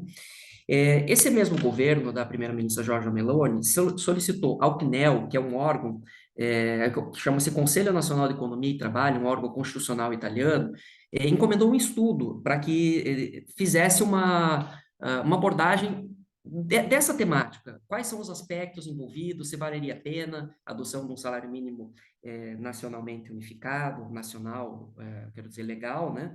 E qual foi as conclusões do CNEL? Que naquele momento tinham cerca de 13.364.000 trabalhadores abrangidos por salário mínimo definidos em convenções coletivas nacional, o que representa um percentual de 96%, ou seja, bem superior aos 80% definidos ali na diretiva da União Europeia. Mas o CNEL apontou o seguinte, que antes de tudo era necessário identificar qual era o ator que teria competência ou legitimidade ou elementos para decidir sobre a matéria. Disse também que o salário mínimo é apenas um dos aspectos para definir a melhora da condição do próprio trabalhador, mas não o único. Diz também que quem teria a competência para definição, ou seja, que conheceria a realidade, seriam as partes sociais, ou seja, os próprios sindicatos de trabalhadores e dos empregadores. Nessa linha, conclui que não se poderia deixar um tema dessa natureza passar por uma discussão política, como estava ocorrendo, ou seja, confirmando a tese do governo e orientando que o caminho a ser seguido deveria ser a manutenção do caminho tradicional aqui na Itália, ou seja, que fosse mantida a definição do salário mínimo por meio de negociações coletivas. Lembro também que a Itália não é signatária da Convenção número 131 da OIT, que define exatamente sobre essa temática. Aqui trago um pouco antes de finalizar, aqui, já indo para as conclusões, alguns dados interessantes sobre a situação italiana. A retribuição média de um trabalhador italiano, ela está 12% inferior à média dos trabalhadores da União Europeia. No período de 2013 a 2022, o crescimento da remuneração do trabalhador italiano foi de 12%. Parece bastante, mas não é, porque foi apenas a metade da média dos outros países da União Europeia. E nesse mesmo período, o poder de compra dos salários dos trabalhadores caiu 2%. Ou seja, são dados muito relevantes sobre a situação italiana. O Istat, que é um instituto de dados italiano, indicou que no ano de 2022, referente ao ano 2021, haviam 5.600.000 pessoas vivendo abaixo da linha de pobreza aqui na Itália. Das famílias que constituem esse percentual, pelo menos 50% delas tinham um trabalhador, ou seja, que recebia o salário, só que o salário não era suficiente para cobrir sequer as despesas mínimas para a manutenção da sua própria vida e de sua família.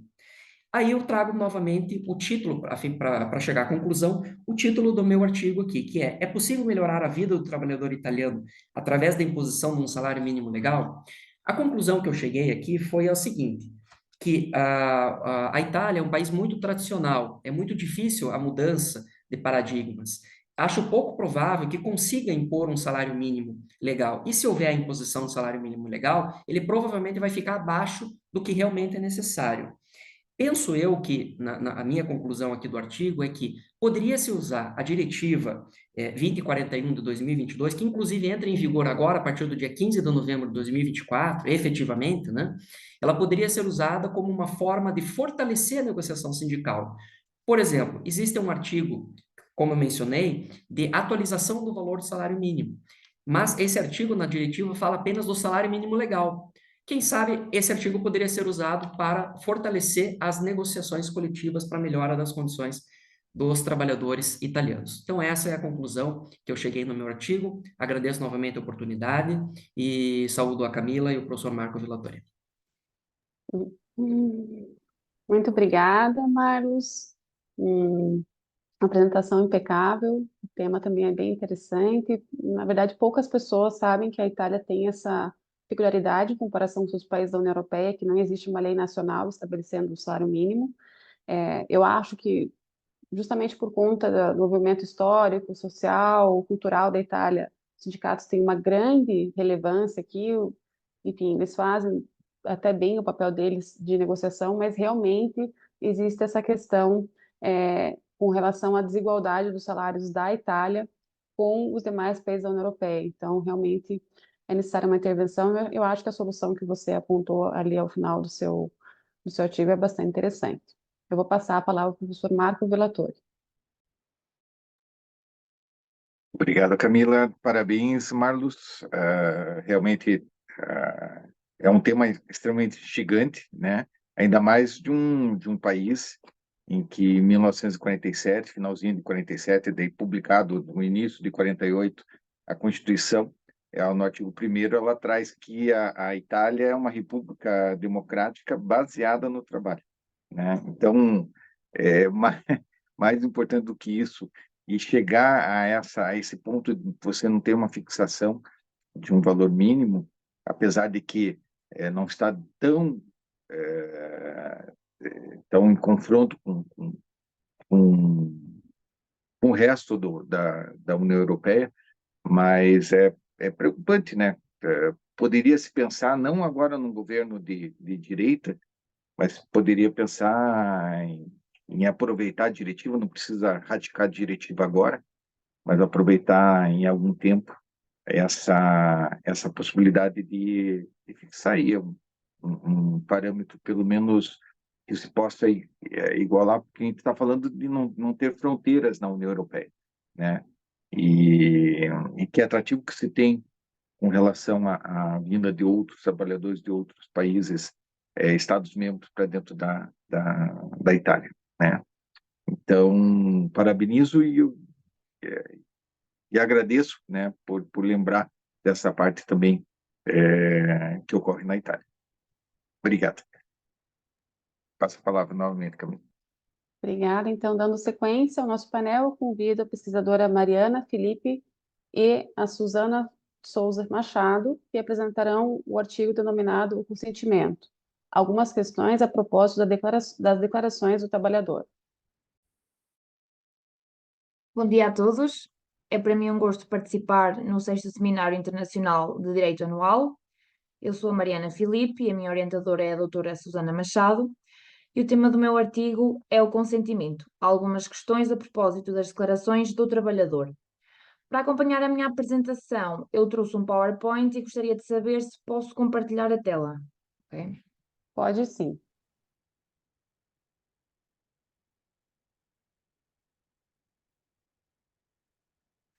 Está-me a dizer que o anfitrião desativou o compartilhamento de tela do participante. Ah, que estranho. Deixa eu ver se eu consigo pedir aqui. Mas se você puder, então, ir dando andamento, eu te informo assim que eles liberarem. Ok. Não há problema nenhum. Então, um dos conceitos mais importantes em questões laborais e contratuais é então a declaração de vontade do trabalhador. Esta declaração... Desculpa, Mariana, está disponível, pode compartilhar. Exatamente, já consigo. Já estão a ver?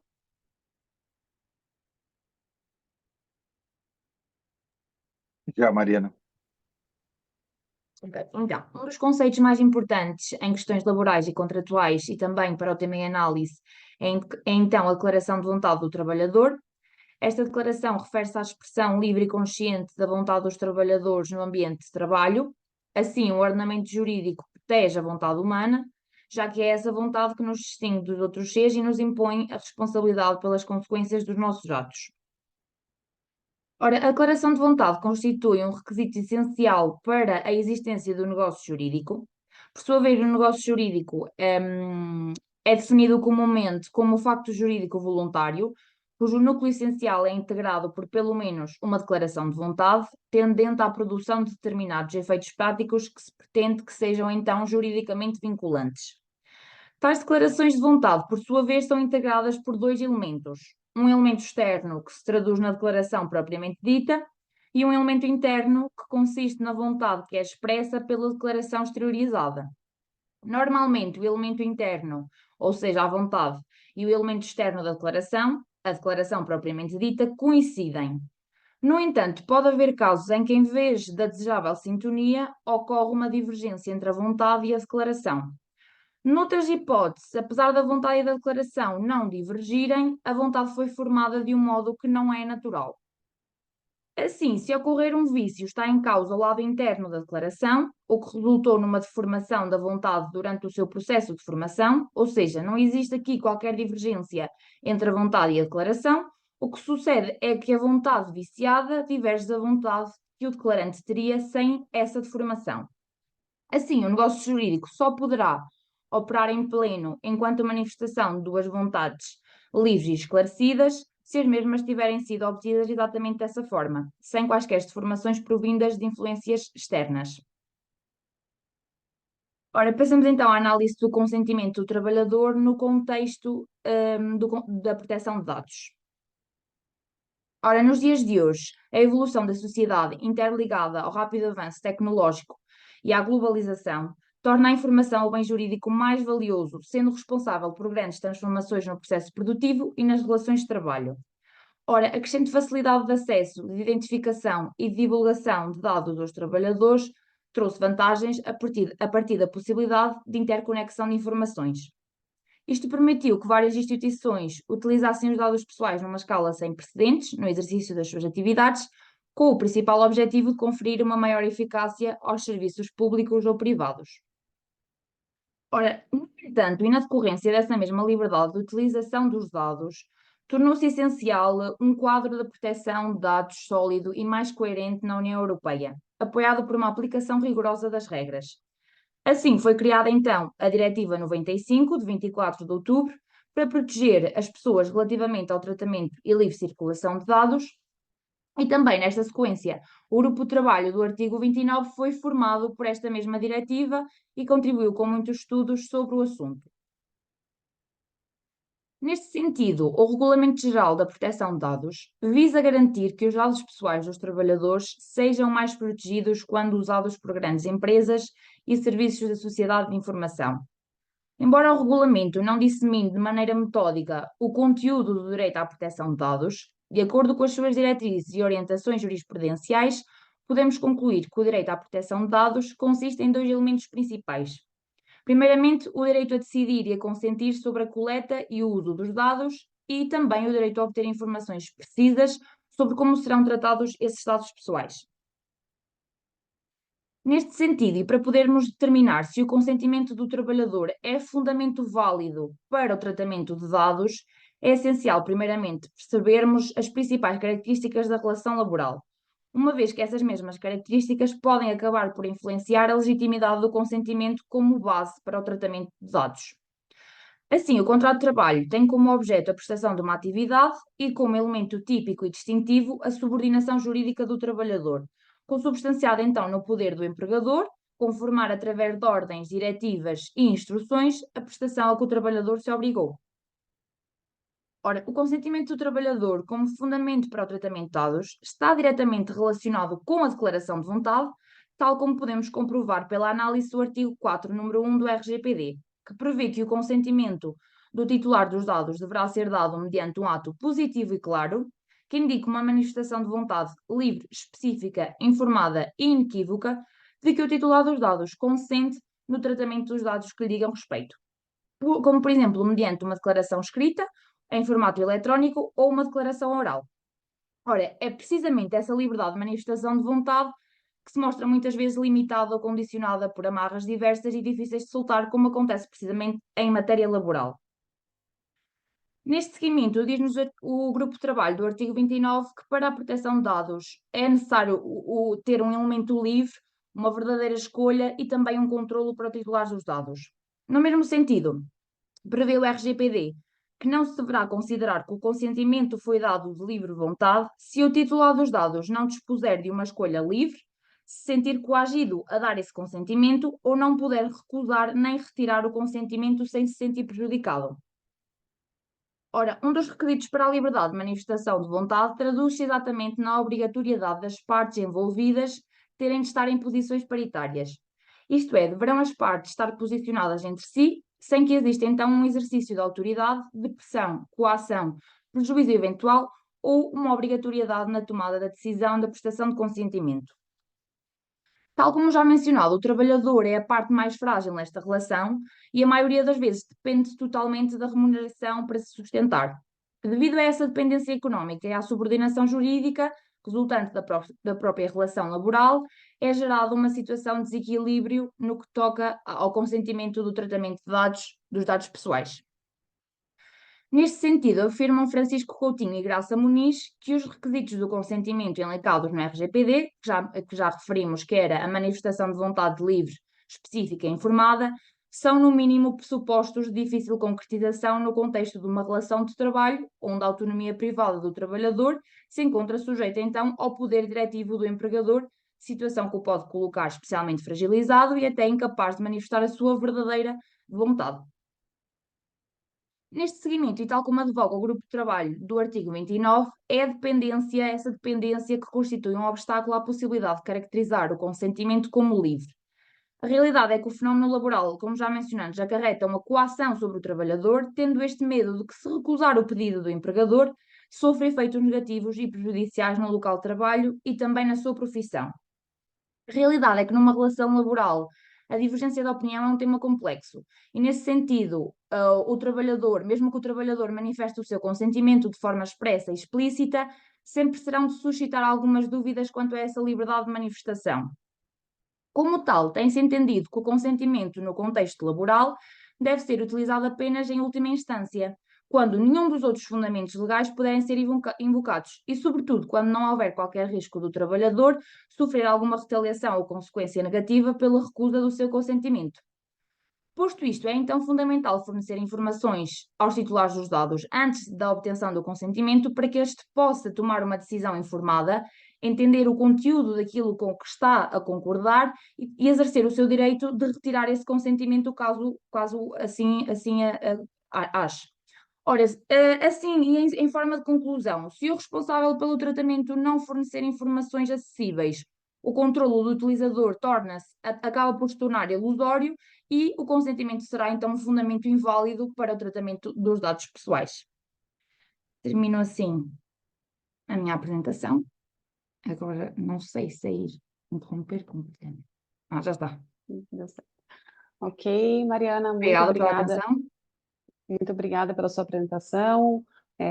O tema que você propôs também é bem relevante. O que nós acabamos verificando é que, na prática, pelo menos aqui na União Europeia, os empregadores acabam optando por fazer o tratamento de dados, daqueles dados que são necessários, usando outras previsões da própria lei de proteção de dados, porque realmente o consentimento no direito do trabalho é um item que pode ser muito discutido e, inclusive, revisto.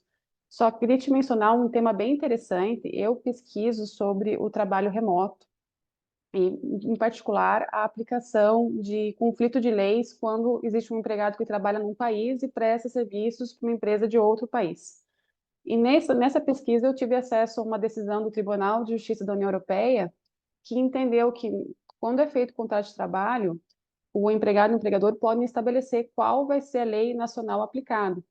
E como consentimento, ao Tribunal de Justiça da União Europeia entendeu que, mesmo se for uma cláusula pré-redigida, né, chamada uma cláusula de adesão pelo empregador, o simples aceite do empregado naquela cláusula vale como consentimento. É uma coisa que vai totalmente contra todos os princípios da União Europeia, mas essa decisão é de 2023. Se tiver interesse em ler, me escreve que depois eu te mando.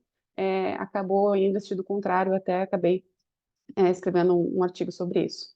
Vou passar a palavra para o professor relator. Infelizmente, nós não vamos conseguir fazer as perguntas aqui agora, porque essa mesma sala vai ser utilizada para o próximo painel, que vai começar em poucos minutos. Mas eu já gostaria de aproveitar, agradecer a todos que participaram. Foi realmente um painel muito proveitoso, tivemos temas muito relevantes e espero revê-los em breve. Passo a palavra, então, para o professor Marco Villatori. Agradeço muito, Camila. Parabéns pela apresentação. É um tema extremamente instigante, como foi tudo uma complementação, foi bem interessante, porque foi uma sequência, até parabenizo a organização nesse sentido, foi uma sequência bem, como é que posso dizer, complementar uma da outra, e é sempre interessante analisarmos a legislação estrangeira, no caso brasileiro, para podermos aprender cada vez mais, né? Ainda mais com os comentários. Gostaria de parabenizar a Iberjur, parabenizar a USP, do nosso querido amigo, professor Jair Cardoso. É sempre uma honra participar, pena que online, mas quem sabe em breve estaremos juntos aí pessoalmente. E parabenizar a Camila pela condução dos trabalhos e a todos que apresentaram, né, e participaram desse evento tão importante. Muito obrigado. Devolvo a palavra, Camila. Muito obrigada, professor, novamente por ter aceito o convite de participar desse painel. Então, eu declaro encerrado aqui o painel número 3, Novos Desafios do Direito do Trabalho, e espero revê-los em breve. Até mais.